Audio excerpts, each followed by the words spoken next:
Yo, what's good? It's One Puck back with another video. This one is called What I've Learned in a Year of Isolation and Seclusion.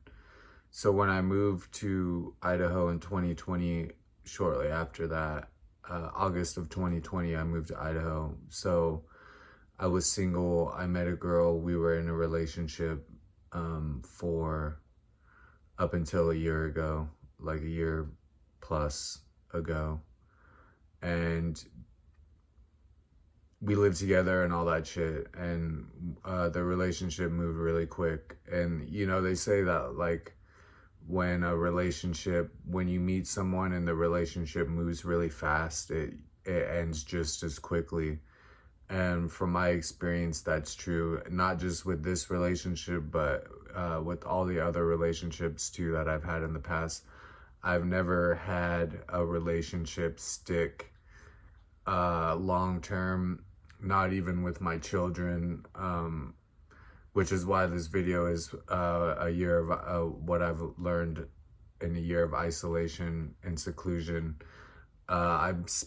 So my relationship ended in July of 2024. We're moving into September 2025.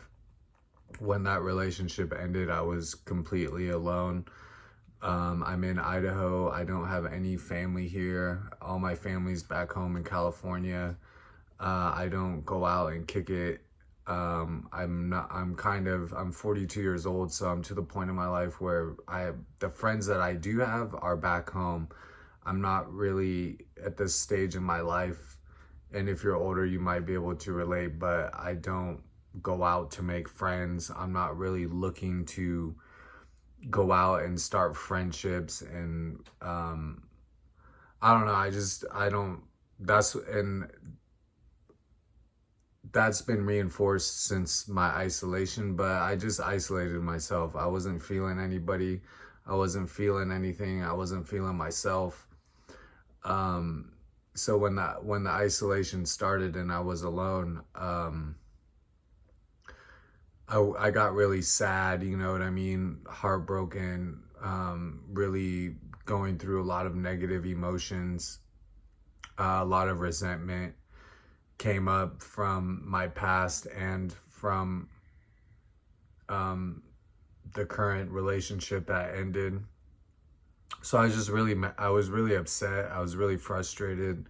I was really angry.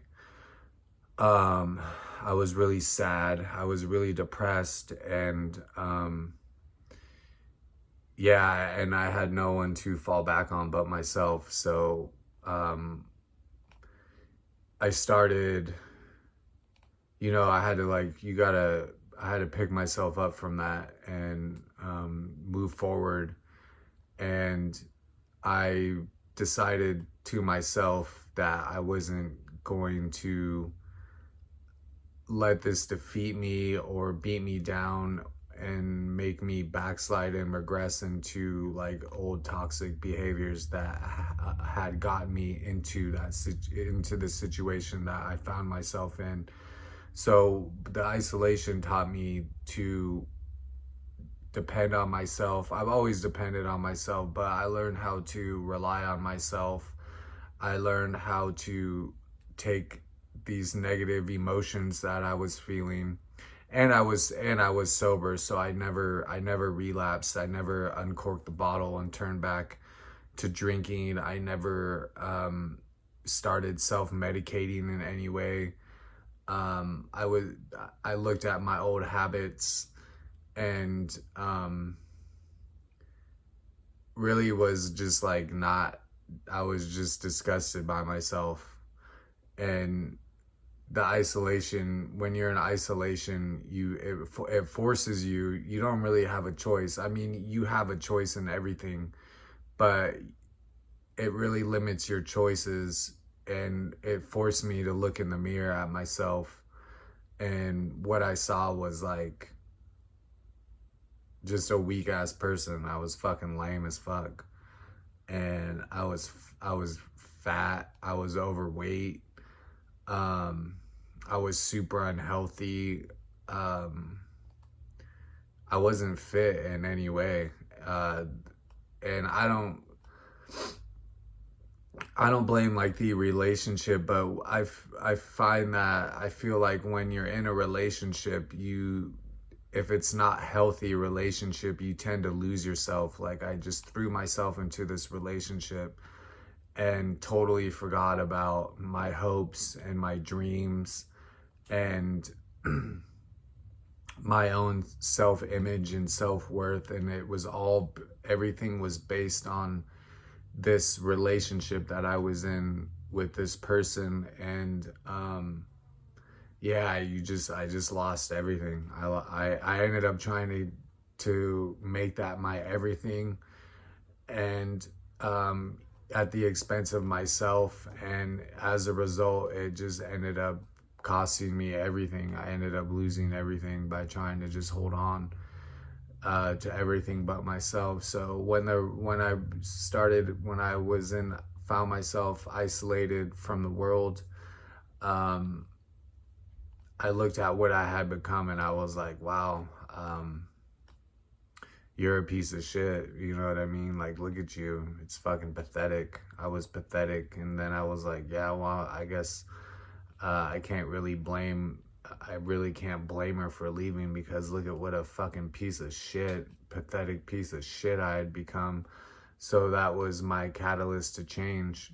And so that's what I basically started to do. And being isolated, I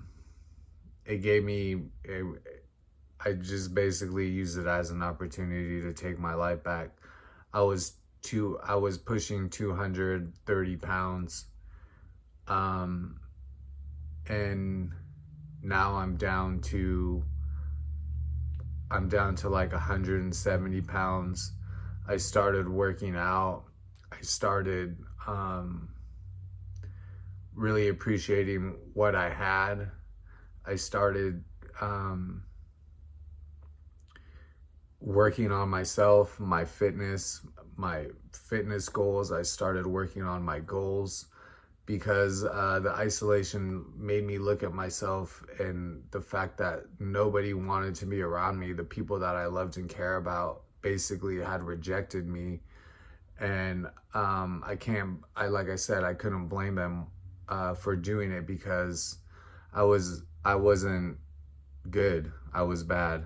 And so the isolation has shown me and given me the opportunity to be the person that I want to be the type of person that others would want to be around and have in their life, and be the person who could help himself and others and not be a hindrance or a burden to life. You know what I mean? Like, and it just taught me again to just be comfortable with myself and working towards my goals to become the person I wanted to be. It teaches, self-discipline. Like, I'm way more disciplined. I'm way more focused on being a better person. I'm way more goal-oriented. And I realized that, like, the only person in my way, the only person preventing me, the only person stopping me is my own self. And that's what the isolation taught me. And in terms of like, it forced me to look at myself, and then through the self-reflection and the self-improvement that I've been trying to accomplish, it allowed me to look at other people too, and really be like, what do I want to get out? What do I want to get out of life? What do I want to put into it? And looking at other people in terms of like, just observing other people.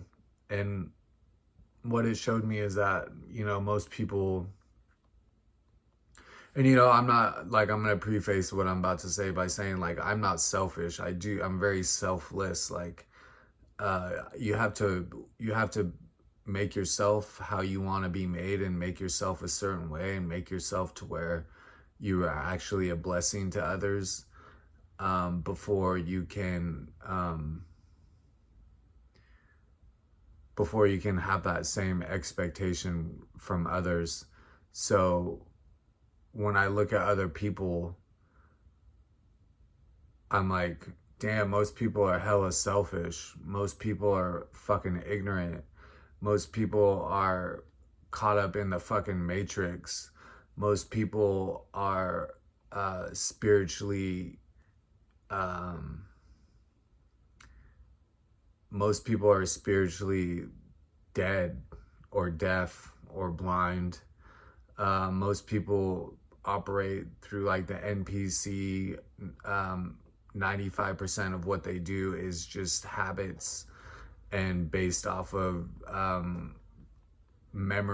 based off of just repetition of doing what they always do. They don't look past anything other than that. They just because you know, I want to be, I do the isolation. I'm not sitting here bragging on it and being like, oh yeah, it's the greatest thing, like everybody should try it. That's not what I'm saying, and that's not what I'm advocating. If you have a family, if you see this and you have a family and you have a wife and you have a kid and you have friends and people around you who support you, and you're supporting each other, and you're caring about each other, and you're working at life together, like by all means, keep that and use that and work with that to improve yourself. You know what I mean? Like that, the isolation is not something I would wish on anybody. There's days when I'm just super fucking lonely. There's days when I sit and I fucking cry. There's days I sit and I pray to God and I just ask, why am I alone? Like, why is this happening to me? You know, I want the interactions with people. Of course, I want to be in a relationship. I want a family. I want all the things that everybody wants. And so I'm not sitting here saying you should go isolate yourself. We're meant to, humans are meant to heal together. We can heal together. It's very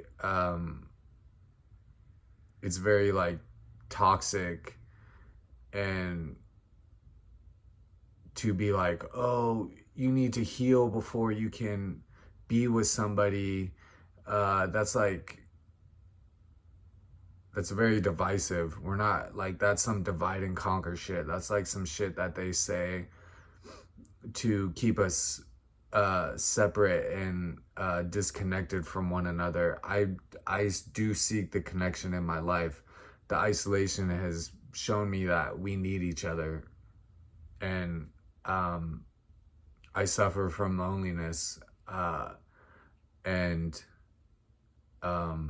yeah, that's basically all I can say about that. So if you have a wife, or you have a partner, or you have a boyfriend, or you have somebody who's around you, and you guys are caring about each other, then and it's not toxic or abusive, then use that to heal each other. I'm just right now forced. It's not, my isolation is not by choice. Mostly I was kind of forced into it by my own actions and my own behaviors and poor choices that I've made for myself, and just being ignorant of the consequences of my actions.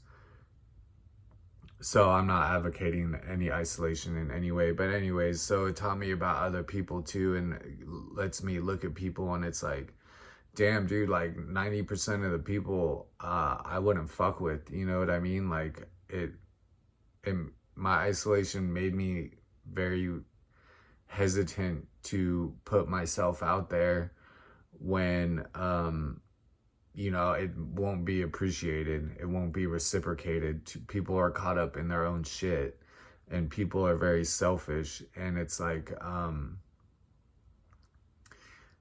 people, like, you want to talk about friends and shit, but it's like the environment and society and our culture has turned individualism into some type of virtue, when that's like not the case. That's not how it should be. So we're looking at individualism as like some type of virtue, and we like, how do you create in this culture, in this economy, in this environment, bonding with people, friendships, when all we're doing is competing with each other? We're competing for these fucking crumbs. We're competing for clout. We're all competing against each other. So you can't form a bond when we're competing against each other in a very individualistic way. My isolation has shown me that, and so it's made me much more likely to really look at people. It taught me about myself, and it taught me about others, and showed me the good and the bad of things, and gave me the opportunity to see what I really want and what I really want to be. And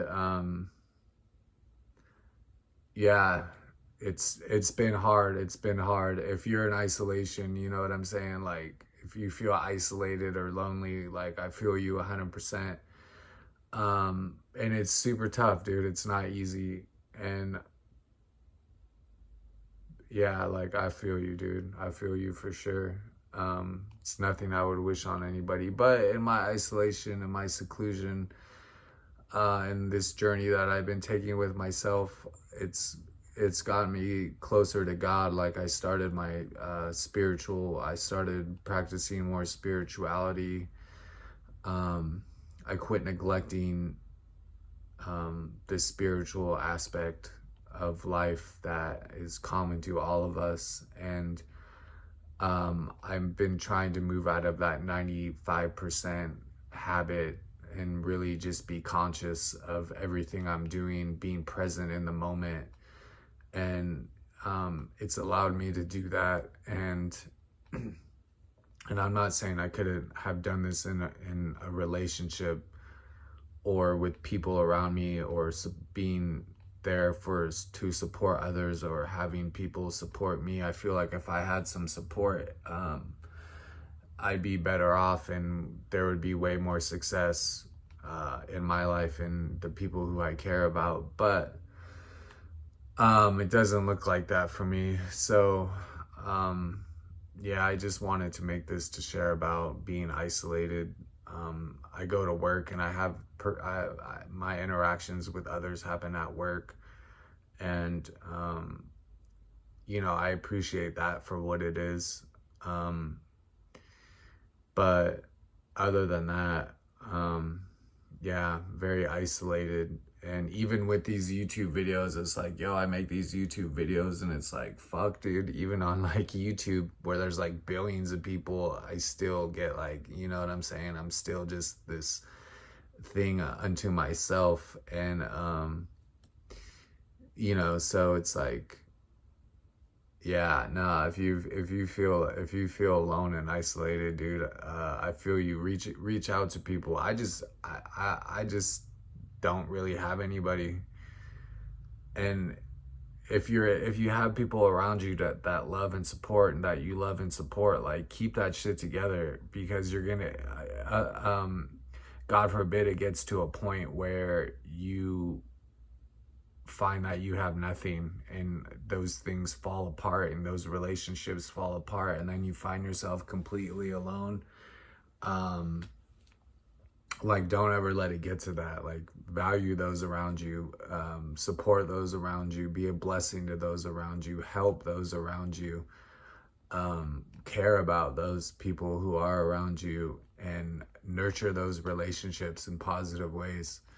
And you know, thank God for it, because it's really important and it's really special. And I feel like these days it's like rare, you know, it's super rare. So if you're fortunate enough to have those things in your life, man, yeah, like really embrace that shit, because you know, it's like that enriches your life, you know. So anyways, that's what I've learned in my year plus of isolation, and it's still going strong. I don't anticipate it changing anytime soon, and you know, that's up to God. Honestly, that's God's decision, and I have to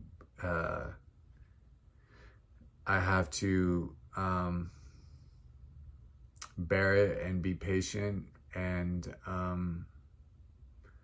just keep doing me. And yeah, that's about it. And I'm sorry if you, like I said, if you feel isolated and lonely, and you know, use it as an opportunity to look at yourself, and write your goals down, journal, work on your fitnesses, your spiritual fitness, your mental fitness, your physical fitness. Work on your diet. A lot of the shit that we take in is super bad for us, and contributes to unhealthy, toxic lifestyle. So, you know, just use it as an opportunity for good. I know it fucking sucks. I know it fucking sucks hella bad. Like, yo, yeah, I miss everybody, you know what I'm saying? But it's building and tempering this self-confidence inside of me, and I guess I'm just trying to use it as constructively as I can. So yeah, that's about it for this video. So yeah, respect, dude. I'm out. I'm fucking gonna go start my day and go to work, and yeah, just God bless and respect.